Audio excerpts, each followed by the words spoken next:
Our possessions impact our time, energy, money, and space. The more stuff we have, the more space we need. And the more we want of something, the more money we put towards it. But how many of the things we own and spend on do we actually need and deserve our limited resources? In today's video, I'll talk about why I choose to be a minimalist and what my minimalist life here in Thailand looks like.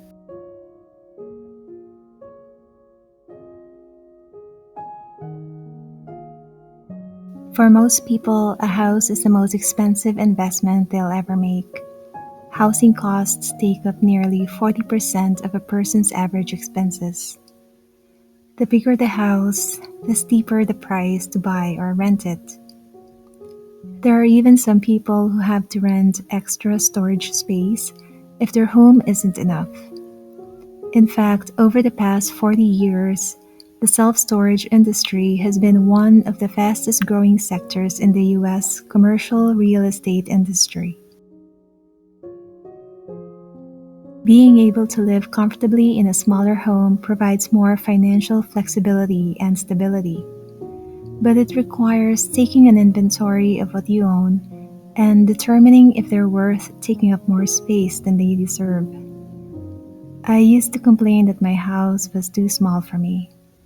But while it definitely was not a mansion, it's not uncomfortably tiny until I stuffed it with a lot of things. I was unnecessarily welcoming and holding on to stuff I never used, and don't have any use in my life. And so when we decided to make an international move, it was an opportunity to weed out the junk from the essentials. After many hours of sorting, decluttering, and organizing, I was able to condense my valued possessions into a small suitcase, and I've been keeping it at that. Initially, we wanted to rent a bigger house, so we were looking at a 3-bedroom, 2-bathroom, 2-story house somewhere in Mayrim, which is about 40 kilometers from the city center. But it's also kind of expensive and a little over our budget. But after thinking it over, we decided against renting a bigger place because number one, it's just for two people, so it's just for me and my partner.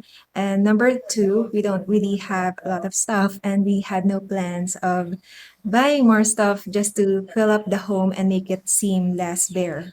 So the house that we're staying at right now is a little bit more of what we were looking for. So it's a smaller house. It's got 2 bedrooms and 2 bathrooms, and it's fully furnished. It's in a quiet neighborhood. There's a decent sized yard where we have some fruit trees growing. So we have 2 mango trees, I think 5 banana trees. We have 2 guava trees.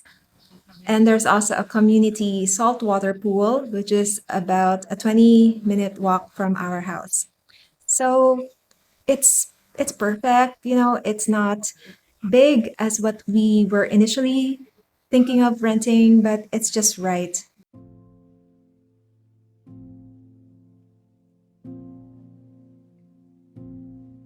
How we celebrate the holidays, weddings, and other events may be influenced by a number of factors: family tradition, personal preference, social expectations, and the media. In 2021, the National Retail Federation reported a total of 889 billion US dollars spent on holiday retail, with consumers spending an average of $997 on gifts and other holiday items. In 2022, the average cost of weddings ranged from $16,000 to $46,000, depending on the number of guests, location, and other extras. I'm not here to judge how people celebrate annual and one-off events.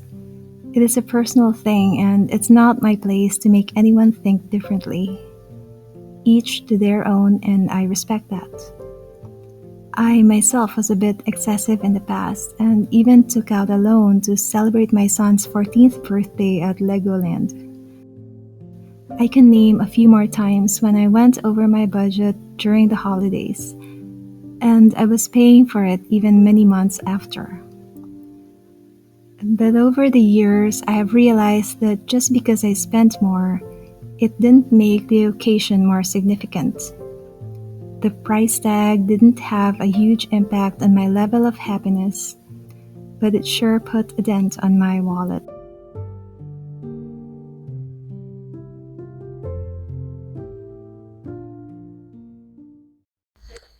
So last weekend, we did a beginner's level silver smithing workshop in town where my partner and I did our wedding rings. And so the instructor just cut the silver piece and then we refined it, we shaped it, we embedded something in on the inside and polished it.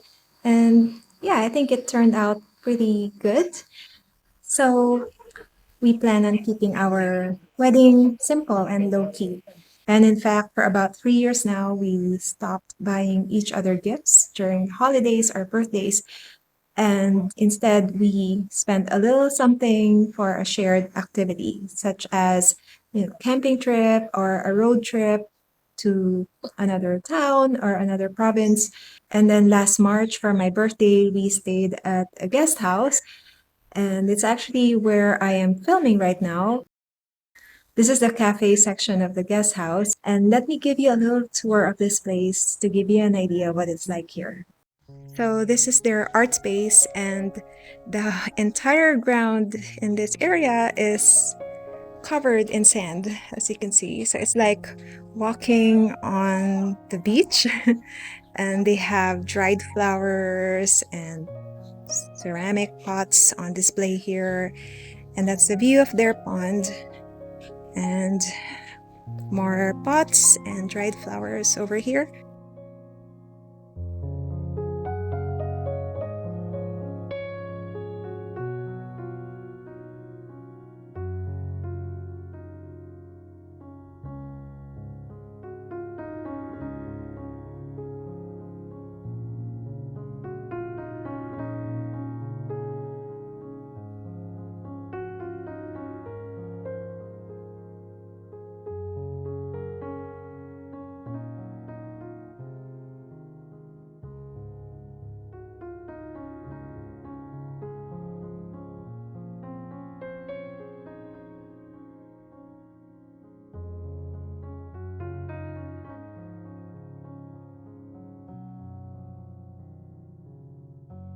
A minimalist lifestyle goes beyond having an uncluttered closet or a tidy pantry. It has been changing the way I spend not just my money, but most importantly, my time, energy, and essentially my life. By identifying what is essential for me, which is the very core of minimalism, it helps me to be more intentional with how I live my life and eliminate that feeling of stuckness in a situation I don't want to be in. As the saying goes, start to think about what really matters to you. Sometimes you have to get rid of the things that don't matter to let the things that do rise to the surface. So there you have it. That's my take on a minimalist lifestyle and why I choose to live minimally and our minimalist life here in Thailand. If you enjoyed watching this video and if it added value to you, I hope you'd consider subscribing to my channel and clicking the notification bell so you get notified when I post a new video. Thank you again for watching. I wish you a wonderful day or night, and I hope to see you again next time.